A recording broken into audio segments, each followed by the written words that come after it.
आज हम बात करने वाले हैं NASAMS की।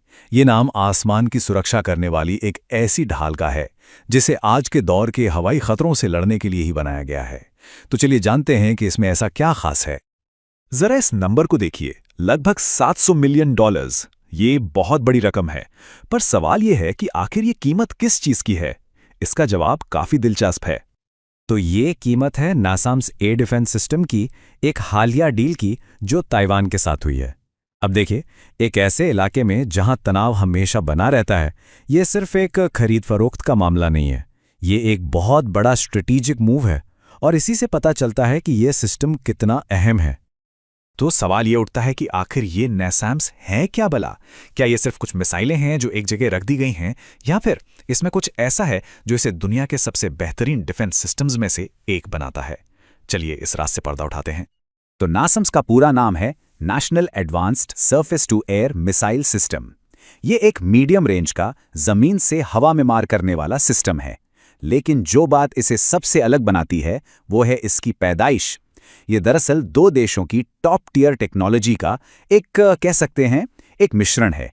अमेरिका की रेथियॉन और नॉर्वे की कोंग्सबर्ग डिफेंस एंड एरोस्पेस। अब जरा सोचिए, आसमान से कौन कौन से खतरे आ सकते हैं।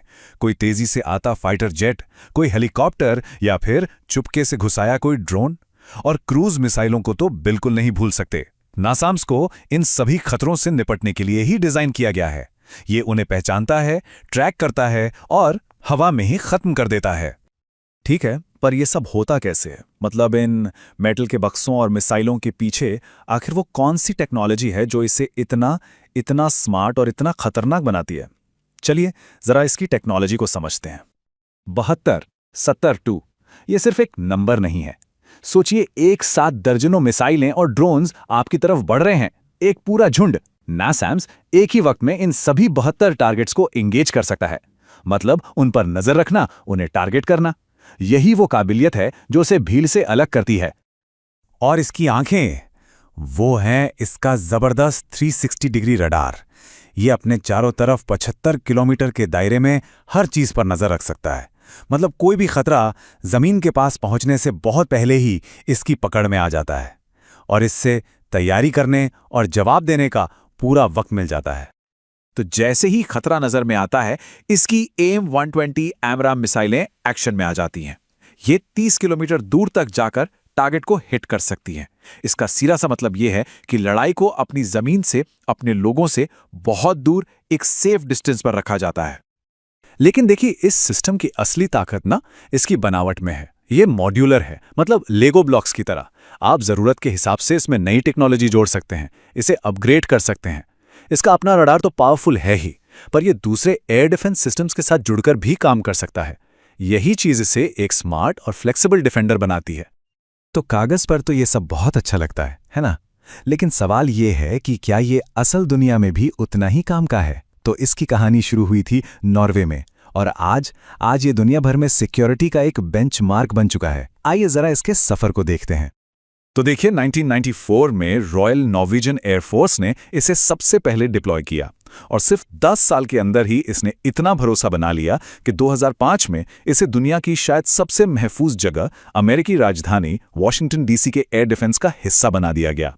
और आज तो 13 से भी ज्यादा देश अपने आसमान को महफूज रखने के लिए इसी सिस्टम पर भरोसा करते हैं। सोचिए, नॉर्वे से शुरू होकर आज ये अमेरिका, स्पेन, ऑस्ट्रेलिया जैसे बड़े देशों की पहली पसंद है। और सिर्फ शांत इलाकों में ही नहीं, बल्कि यूक्रेन के जंग के मैदान में भी ये अपनी काबिलियत का लोहा मनवा रहा है। तो अब ये सिर्फ एक हथियार नहीं रह गया है, ये एक भरोसे का सिंबल बन चुका है। तो ठीक है, ये सब तो हो गया, पर इन सब बातों का मतलब क्या है? मतलब हवाई सुरक्षा के भविष्य के लिए नासम्स इतना जरूरी क्यों है? ये क्यों मैटर करता है? देखिए, पुराने जो एयर डिफेंस सिस्टम्स होते थे ना, वो एक अकेले सैनिक की तरह थे। वो सिर्फ वही देख पाते थे जो उनके अपने रडार दिखाते थे। अगर दुश्मन ने किसी तरह उन्हें अंधा कर दिया तो खेल खत्म। लेकिन नासाम्स ये एक पूरी टीम की तरह काम करता है। ये सिर्फ अपने सेंसर पर डिपेंड नहीं करता, ये सैटेलाइट से, दूसरे जहाज़ों से, बाकी रडार से, हर जगह से इंफॉर्मेशन लेता है। ये एक ऐसा नेटवर्क बनाता है, एक ऐसा जाल बिछाता है जिसे भेदना दुश्मन के लिए लगभग नामुमकिन हो जाता है। और यही वो चीज है जो इसे इतिहास में खास बनाती है। इसे कहते हैं दुनिया का पहला networked short and medium range air defence system. समझिए, ये कोई मामूली अपग्रेड नहीं था, ये एयर डिफेंस के पूरे खेल को हमेशा के लिए बदलने वाला एक रेवोल्यूशनरी स्टेप था। तो चलिए वापस उसी नंबर पे आते हैं जिससे हमने शुरुआत की थी, $700 मिलियन। जिस तरह से आसमान से आने वाले खतरे दिन ब दिन और ज्यादा कॉम्प्लेक्स और ज्यादा खतरनाक होते जा रहे हैं, ऐसे में एक महफूज आसमान की असली कीमत आखिर है क्या? ये एक ऐसा सवाल है जो हमें सोचने पर मजबूर करता है। AI आजकल ये शब्द हर जगह है ना? पर क्या ये मुमकिन है कि भारत में हर किसी तक इसकी समझ पहुंचे? आज हम बात करेंगे सरकार की एक बहुत बड़ी और महत्वाकांक्षी योजना की, जिसका मकसद ठीक यही है। जरा एक पल के लिए सोचिए, क्या हो अगर आर्टिफिशियल इंटेलिजेंस मतलब AI जैसी इतनी पावरफुल टेक्नोलॉजी को सीखना देश के हर एक नागरिक के लिए बिल्कुल मुफ्त हो जाए, कोई भी सीख सके। इसी एक बड़े सवाल का जवाब देने के लिए भारत सरकार ने एक बहुत बड़ा कदम उठाया है। तो इस पहल का नाम है युवा AI फॉर ऑल। इसे शुरू किया है इलेक्ट्रॉनिक्स और सूचना प्रौद्योगिकी मंत्रालय ने, जिसे हम मीटी भी कहते हैं। और ये है क्या? ये एक फ्री कोर्स है, हाँ बिल्कुल मुफ्त। और ये बनाया गया है खास तौर पर भारत के युवाओं के लिए, और असल में हर उस इंसान के लिए जो AI की दुनिया में झांकना चाहता है। सुनने में तो ये बहुत बढ़िया लग रहा है ना? तो चलिए अब थोड़ा और अंदर चलते हैं और देखते हैं कि इस कोर्स में आखिर है क्या क्या। अच्छा, सबसे पहली चीज जो ध्यान खींचती है वो है इसका टाइम। ये पूरा कोर्स सिर्फ 4.5 घंटे का है, सिर्फ 4.5 घंटे। इसका मतलब ये है कि कोई भी अपनी स्पीड से जब टाइम मिले बिना किसी टेंशन के इसे पूरा कर सकता है। और इसका जो टारगेट है ना, वो कोई छोटा मोटा नहीं है। सरकार का लक्ष्य है पूरे 1 करोड़ लोगों तक AI की बेसिक नॉलेज पहुंचाना। 1 करोड़! जरा सोचिए इस नंबर के बारे में। ये सच में भारत के लिए गेम चेंजर हो सकता है। तो अब सवाल आता है कि ये कोर्स आखिर है किसके लिए? जवाब बहुत सिंपल है, सबके लिए। चाहे कोई स्टूडेंट हो, कोई प्रोफेशनल हो या कोई भी जिसके मन में AI को लेकर थोड़ी सी भी क्यूरियोसिटी है। और सबसे अच्छी बात, इसके लिए कोई पहले से टेक्निकल नॉलेज की जरूरत नहीं है। ठीक है, तो ये तो हो गई कोर्स की बातें, पर अब बात करते हैं फायदों की। मतलब क्यों किसी को इसमें अपना टाइम लगाना चाहिए, क्यों साइन अप करना चाहिए? देखिए, इसके फायदे सच में जबरदस्त हैं। सबसे पहली और बड़ी बात, ये 100% फ्री है, कोई पैसा नहीं। दूसरा, अपनी मर्जी से सीख सकते हैं, कभी भी कहीं भी। इसमें जो एग्जाम्पल्स दिए गए हैं ना, वो भारत की असल जिंदगी से जुड़े हैं, तो चीजें आसानी से कनेक्ट होती हैं। और हाँ, एक और बड़ी बात, कोर्स खत्म करने पर भारत सरकार का ऑफिशियल सर्टिफिकेट भी मिलता है। लेकिन रुकिए, ये कहानी सिर्फ एक कोर्स की नहीं है। ये इनिशिएटिव असल में एक बहुत बड़ी पिक्चर का एक छोटा सा पर बहुत जरूरी हिस्सा है। ये जुड़ा है भारत के एक बहुत बड़े नेशनल AI मिशन से। चलिए अब इस बड़ी तस्वीर को समझते हैं। इस बड़े मिशन का नाम है इंडिया AI मिशन। ये मेटी और NASSCOM का एक जॉइंट प्रोग्राम है। इसका मकसद भारत में AI का पूरा इकोसिस्टम, मतलब AI से जुड़ी हर चीज को मजबूत करना है। और ये जो युवा AI कोर्स है, वो इसी बड़े मिशन का एक हिस्सा है। अब इस मिशन के 2 मेन गोल्स हैं। पहला है मेकिंग AI इन इंडिया, मतलब AI को भारत में ही बनाना, यहीं रिसर्च और डेवलपमेंट को बढ़ावा देना। और दूसरा है making AI work for India. इसका मतलब है कि जो AI बन रहा है वो भारत के काम आए, हेल्थ, एग्रीकल्चर, एजुकेशन, हर सेक्टर को उसका फायदा मिले। और ये मिशन सिर्फ सिखाने तक नहीं रुकता, इसका एक और बहुत बड़ा काम है। देश के जो नए नए स्टार्टअप्स हैं, जो रिसर्चर्स हैं, उन्हें हाई एंड कंप्यूटिंग पावर, मतलब बहुत पावरफुल कंप्यूटर्स तक आसान एक्सेस देना, ताकि वो बड़े बड़े आइडियाज पर काम कर सकें, नए इनोवेशन कर सकें। तो इन सब बातों का मतलब क्या निकलता है? इस पूरी पहल का निचोड़ क्या है? देखिए, युवा AI फॉर ऑल सिर्फ एक कोर्स नहीं है, ये एक नींव का पत्थर है, एक बहुत जरूरी पहला कदम। इसका मकसद ये है कि AI की नॉलेज कुछ ही लोगों के हाथ में ना रहे, बल्कि ये भारत के लाखों करोड़ों लोगों का एक स्किल बने। ये एक तरह से ज्ञान को हर किसी तक पहुंचाने की कोशिश है। और आखिर में ये हमें एक बड़े सवाल के साथ छोड़ जाता है। क्या सिर्फ एक मुफ्त कोर्स पूरे देश में AI इनोवेशन की एक नई लहर पैदा कर सकता है? क्या ये वो चिंगारी बन सकता है जो एक बड़ी आग लगाए? सोचना तो बनता है। सोचिए क्या होता है जब किसी देश की सेना औपचारिक तौर पर उस देश के कानून पर ही कब्जा कर ले? जब फौजी ही संविधान लिखने लगे तो इसका पड़ोसियों के लिए क्या मतलब निकलता है? तो चलिए आज इसी को समझते हैं। हम 5 हिस्सों में इस पूरी बात की तह तक जाएंगे। सबसे पहले पाकिस्तान में पावर का बैलेंस कैसे पूरी तरह से बदल गया है, फिर इस अमेंडमेंट में आखिर है क्या, उसके बाद इसका भारत पर सीधा सीधा क्या असर पड़ेगा, भारत की काउंटर स्ट्रैटेजी क्या होगी, और आखिर में ये सब मिलकर पाकिस्तान को एक गैरिसन स्टेट कैसे बना देता है। ठीक है, तो शुरू करते हैं। देखिए, सबसे पहले ये समझना बहुत जरूरी है कि ये कोई छोटा मोटा कानूनी फेरबदल नहीं है। नहीं, ये एक बुनियादी बदलाव है, एक फंडामेंटल शिफ्ट जो पाकिस्तान के पूरे पावर स्ट्रक्चर की नींव को ही बदल कर रख देता है। तो सवाल फिर वही आता है कि जब किसी देश में सेना ही नियम बनाने लगे तो होता क्या है?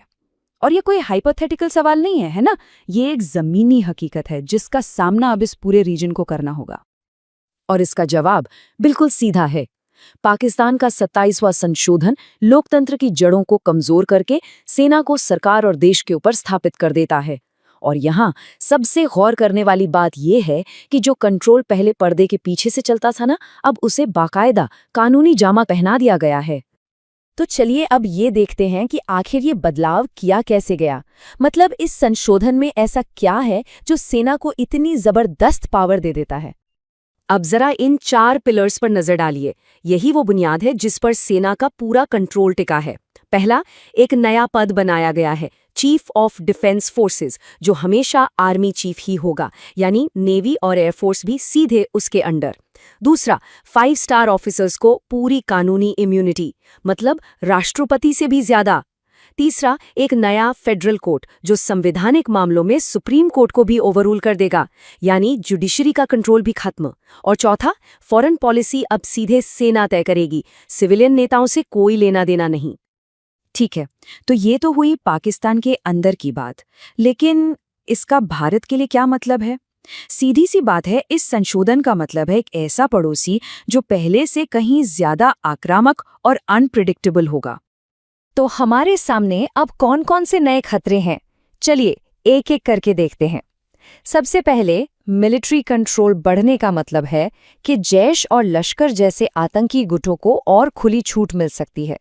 इसके अलावा कारगिल जैसे टकराव का खतरा बढ़ जाता है, क्योंकि अब कोई सिविलियन ब्रेक नहीं है। फिर आता है न्यूक्लियर रिस्क, क्योंकि अब फैसले कौन और कैसे ले रहा है ये और भी ज्यादा अपारदर्शी हो जाएगा।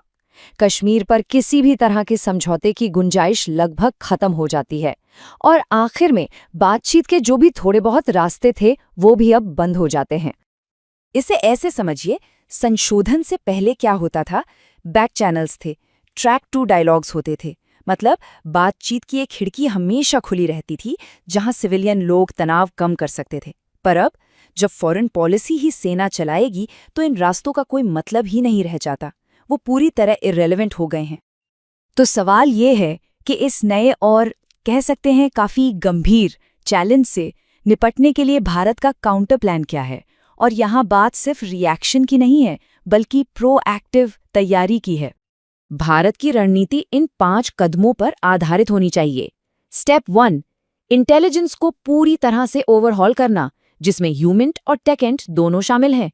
स्टेप 2, ड्रोन और एआई जैसी टेक्नोलॉजी का इस्तेमाल करके किसी भी आतंकी गतिविधि को पहले ही रोकना। स्टेप 3, न्यूक्लियर थ्रेशोल्ड के नीचे रहते हुए तेज और असरदार जवाबी हमले की क्षमता दिखाना।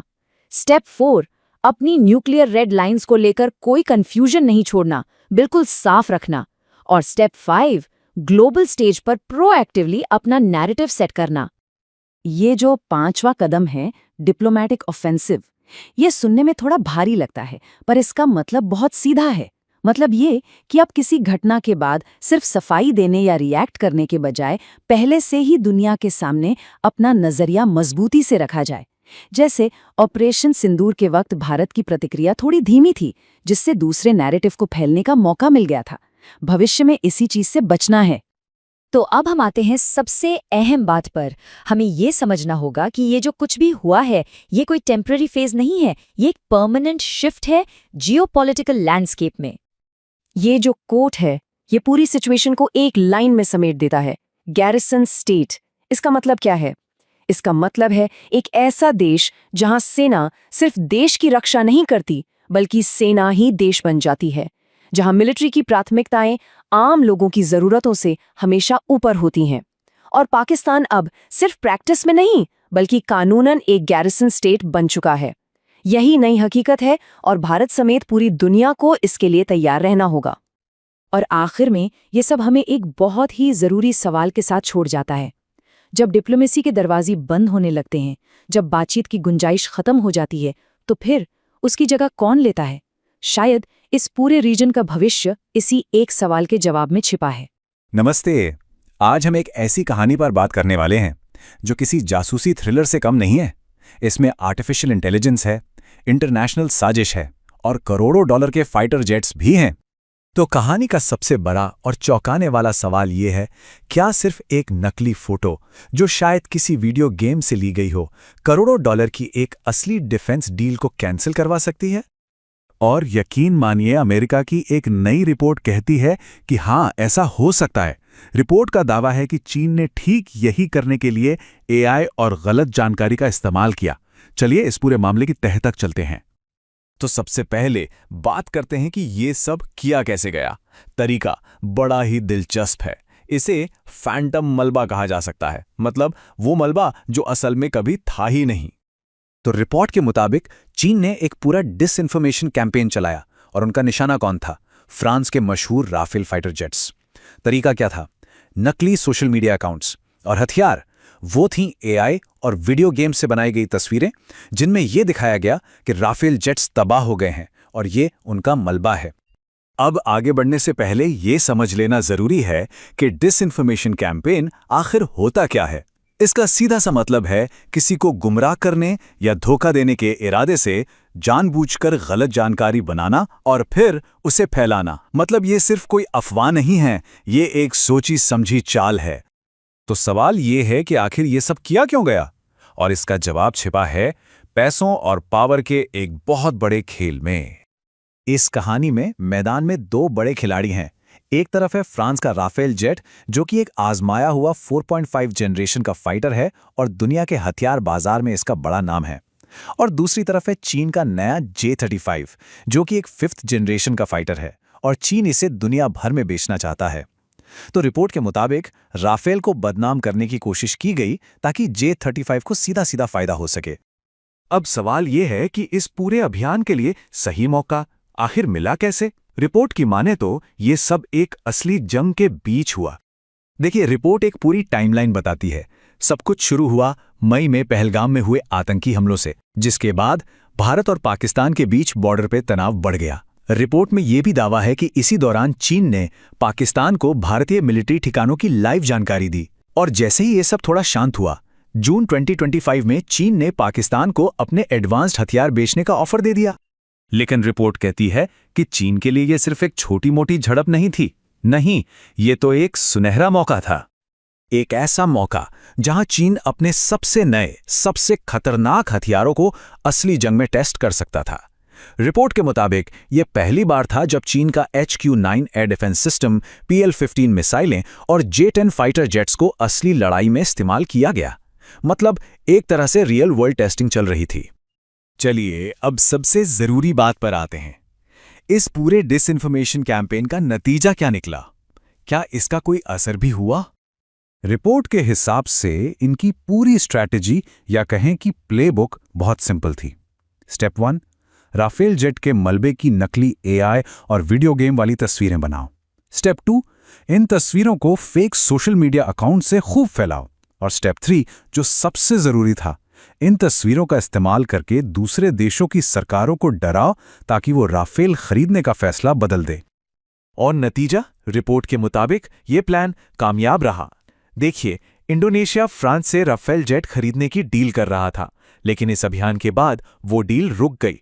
रिपोर्ट में तो ये तक कहा गया है कि चीन के अधिकारियों ने ही इंडोनेशिया को ये सौदा रोकने के लिए मनाया। तो अब जरा इसे घटना से जूम आउट करके चीन की बड़ी पिक्चर, उसकी बड़ी स्ट्रैटेजी को समझते हैं, जैसा कि रिपोर्ट में बताया गया है। इस बारे में कमीशन की चेयरपर्सन रेवा प्राइस ने कुछ ऐसा कहा जो चीन के इरादों को काफी हद तक साफ कर देता है। उन्होंने कहा, राष्ट्रपति शी जिनपिंग ने साफ कहा है कि वो दुनिया को चीन पर और ज्यादा निर्भर बनाना चाहते हैं। ये सिर्फ हथियारों की बिक्री का मामला नहीं है, बल्कि दुनिया में अपना दबदबा बढ़ाने का है। तो मतलब साफ है, रिपोर्ट के हिसाब से ये सिर्फ एक मिलिट्री या इंफॉर्मेशन वॉर नहीं है, ये चीन की बहुत बड़ी इकोनॉमिक और टेक्नोलॉजिकल एम्बिशंस का हिस्सा है। मकसद है आने वाले समय की बड़ी टेक्नोलॉजीज में सबसे आगे निकलना, यानी फर्स्ट मूवर एडवांटेज हासिल करना। और आखिर में हम एक बहुत बड़े सवाल के साथ इस चर्चा को खत्म कर रहे हैं। एक ऐसी दुनिया में जहां एआई से कुछ भी बनाया जा सकता है, वहां असली और नकली में फर्क कैसे किया जाएगा? ये सवाल सिर्फ फाइटर जेट्स का नहीं है, ये हमारी जानकारी के भविष्य का सवाल है।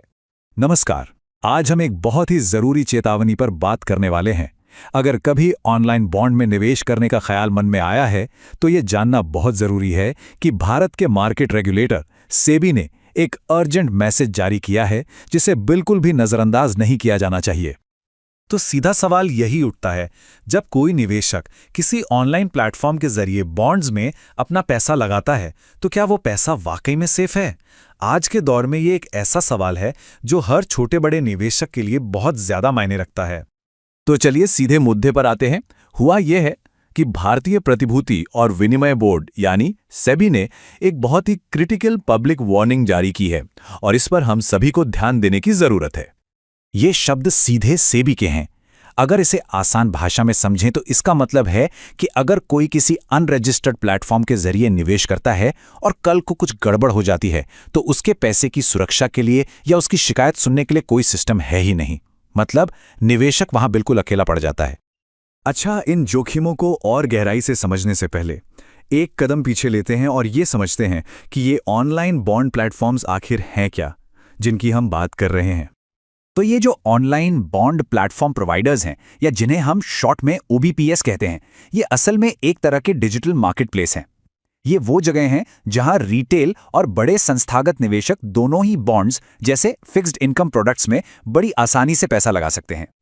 और यहाँ एक जरूरी बात यह है कि एक लेजिटिमेट रेगुलेटेड मार्केट पहले से मौजूद है। अभी के समय में बॉम्बे स्टॉक एक्सचेंज और नेशनल स्टॉक एक्सचेंज पर कुल मिलाकर 61 सेबी रजिस्टर्ड प्लेटफॉर्म्स हैं। ये नंबर हमें एक आइडिया देता है कि एक सेफ और रेगुलेटेड इन्वेस्टमेंट का माहौल असल में कैसा दिखता है। तो अब आते हैं सबसे बड़े खतरे पर। आखिर ऐसा क्या है कि किसी अनरजिस्टर्ड प्लेटफॉर्म के साथ डील करना एक निवेशक की पूंजी के लिए इतना ज्यादा खतरनाक हो सकता है? यहाँ पर फर्क बिल्कुल साफ देखा जा सकता है। एक तरफ है रजिस्टर्ड OBPPs, जिन पर सेबी की पूरी नजर होती है, जहां इन्वेस्टर प्रोटेक्शन के लिए नियम कानून बने हैं और शिकायत करने का एक प्रॉपर सिस्टम भी है। और दूसरी तरफ है अनरजिस्टर्ड प्लेटफॉर्म्स, जहां इनमें से कुछ भी नहीं है। मतलब साफ है, अगर पैसा डूबा तो उसकी कोई सुनवाई नहीं है। और सबसे बड़ी और शायद चौंकाने वाली बात यह है कि ये प्रॉब्लम सिर्फ कुछ अनजान वेबसाइट्स तक ही सीमित नहीं है। सेबी की वार्निंग साफ साफ कहती है कि कुछ जानी पहचानी फिनटेक कंपनियां और स्टॉक ब्रोकर्स भी बिना जरूरी रजिस्ट्रेशन के OBPPS की तरह काम कर रहे हैं, जो कि सीधे सीधे कानून का उल्लंघन हो सकता है। तो अब सवाल यह है कि खतरे तो समझ लिए, लेकिन इनसे बचा कैसे जाएं? चलिए अब प्रॉब्लम से सॉल्यूशन की तरफ चलते हैं और देखते हैं कि रेगुलेटर ने खुद इससे बचने का क्या रास्ता बताया है। सेबी की सलाह को बहुत ही सिंपल 2 स्टेप की प्रोसेस में समझा जा सकता है, जिसे याद रखना बहुत आसान है। पहला स्टेप, किसी भी प्लेटफॉर्म पर पैसा लगाने से पहले हमेशा उसकी रजिस्ट्रेशन की स्थिति को वेरीफाई करें। और दूसरा स्टेप, सिर्फ और सिर्फ उन्हीं प्लेटफॉर्म्स के साथ डील करें जो सेबी के साथ रजिस्टर्ड हैं।